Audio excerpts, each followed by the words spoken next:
Hola a todos, soy Julio Paltán, un gusto estar aquí nuevamente. Hoy vamos a hablar sobre la polémica en torno a un libro que es muy importante para la historia del Ecuador.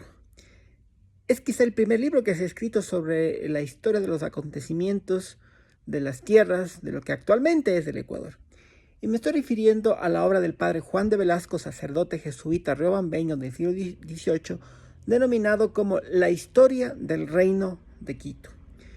Juan de Velasco fue un jesuita riobambeño que escribe esta historia, este libro, en Italia, en su exilio.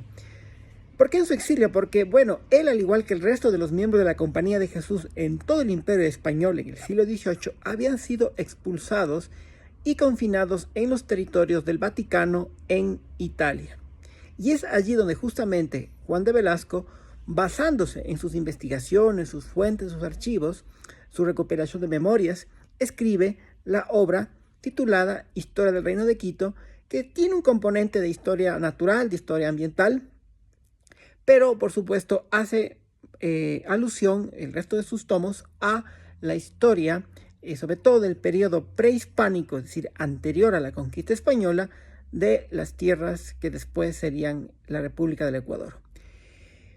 Hace alusión concretamente pues a los periodos, sobre todo de la conquista incaica o de los cusqueños, y también a lo que existía antes de la llegada de esta invasión inca. Esta es la etapa sobre la cual desarrolla Juan de Velasco su trabajo, la historia del Reino de Quito. Bueno, ¿cuál es la polémica que se ha generado en torno a este libro? La polémica, sobre todo de carácter interpretativo, con este libro, está dada por el hecho de que se le ha acusado a Juan de Velasco, muy injustamente, de que él pretende, con el título de Reino de Quito, forzar mitológicamente, acuñar o forzar la realidad a una tipología, o elevarle a una jurisdicción suprema llamada reino bajo el concepto propio de la Europa occidental. Es decir, se le ha acusado a Juan de Velasco de que él quería hacer alusión a la forma de organización política, social de los pueblos aborígenes, de los pueblos naturales de América, concretamente de la zona andina, anterior a la llegada de los españoles, anterior a la conquista española de los Andes, como la de un reino mítico, un reino de Quito, en el cual pues se le ha acusado de que a Juan de Velasco, de que él buscaba elevar, darle importancia o realce.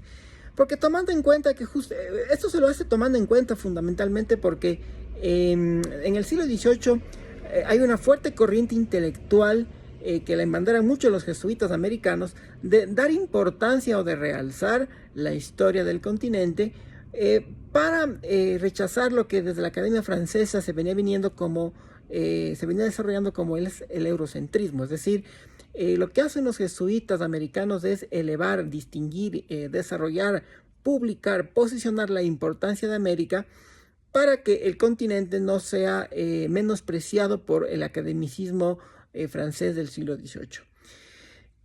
Bajo ese concepto es que se le ha acusado a Juan de Velasco de que al querer elevar, al querer dar importancia a estas tierras, él forza o él acuña este término de Reino de Quito, pero que no había ningún reino. Eso es lo que lo han acusado, sobre todo los especialistas en la etnohistoria, ya en el siglo XX y con posterioridad.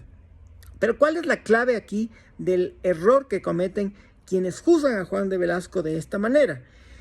El error que cometen quienes juzgan a Juan de Velasco de esta manera está en el hecho de que Juan de Velasco escribe en el siglo XVIII, y en esa época concretamente, la forma, el nombre bajo el cual se le conocía a las tierras norandinas que después serán la República del Ecuador era precisamente la de Reino de Quito. Es decir, la monarquía española tenía instituido, organizado sus territorios americanos bajo las formas de audiencias, virreinatos, capitanías generales que estaban asociados a unidades políticas conocidas como reinos.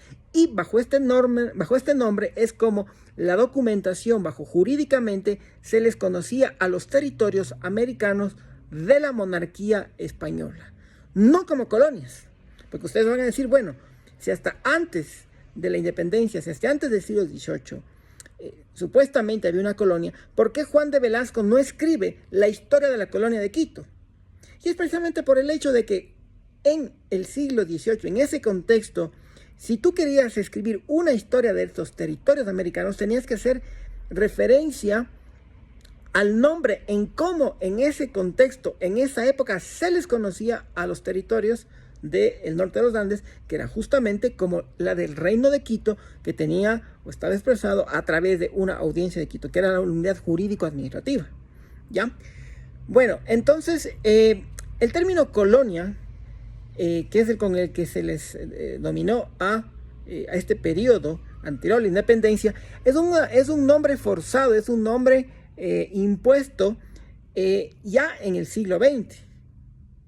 Pero España nunca tuvo colonias en América, porque España no desarrolló un despojo, nunca desarrolló un proceso de vejación y de ultrajamiento de los territorios americanos bajo la forma de una colonia. En los documentos del siglo XVIII, en los documentos de esa época, no se conocen estas tierras como la de una colonia. ¿Ya? Este es un acuñamiento posterior, interpretativo o heurístico que desarrollan la academia, sobre todo las ciencias sociales, ya en el siglo XX, para referirse a el periodo que va anterior a las guerras de independencia. ¿Ya? Entonces, aquí estriba el gran error de quienes juzgan la obra de Juan de Velasco como la de un mito, como la de una mentira, como la de una fábula que pretende elevar o dar importancia a estos territorios, y por eso buscó forzosamente la manera en cómo los pueblos precolombinos, los pueblos que estaban organizados, las sociedades que se desarrollaron en el norte de los Andes antes de llegar a los españoles e incluso antes de la expansión del Imperio Incaico, era la de un reino, en el sentido europeo clásico. Pero no. Como estamos diciendo justamente, Juan de Velasco, en el contexto que escribe esta obra, que le hace en Italia, lo hace en su exilio, escribe bajo el nombre de cómo en esa época, en ese contexto, se conocían a estos territorios que se conoció como Reino de Quito, que iba desde el sur de la actual Colombia hasta el corregimiento de Loxa o de Loja. Toda esta región se le conocía en el ordenamiento jurídico institucional de la monarquía española durante el siglo XVIII, durante los 3 siglos anteriores a la independencia, se les conocía como el Reino de Quito. ¿Ya? Entonces, si tú escribías una historia de ese territorio en el siglo XVIII, no tenías que escribir la historia del Ecuador, porque no había Ecuador todavía. Eso viene recién en 1830. Entonces es lógico que Juan de Velasco iba a desarrollar su investigación, su estudio, su publicación, bajo el nombre de cómo se lo conocía en ese periodo en el cual él lo hace.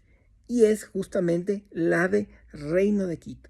De manera que Juan de Velasco no buscaba, bajo ningún concepto, querer mentir, forzar o querer acuñar conceptos eurocéntricos a la realidad americana. Él busca sí la defensa del territorio a través de la difusión de sus investigaciones, de sus estudios, y publicar una primera historia de los pueblos que habitaron los Andes poco antes de la conquista española, ¿ya? Pero no lo hace con el afán de querer políticamente forzar el término o forzar la realidad a la cual él se está refiriendo, a la de un reino, ¿ya? Repito, la del Reino de Quito hace alusión entonces al periodo en el cual él escribe, y bajo el nombre como se conocía en el contexto de la monarquía española, a estos territorios que mucho tiempo después van a configurar la República del Ecuador. Muchas gracias, denle like, compártalo y seguimos adelante.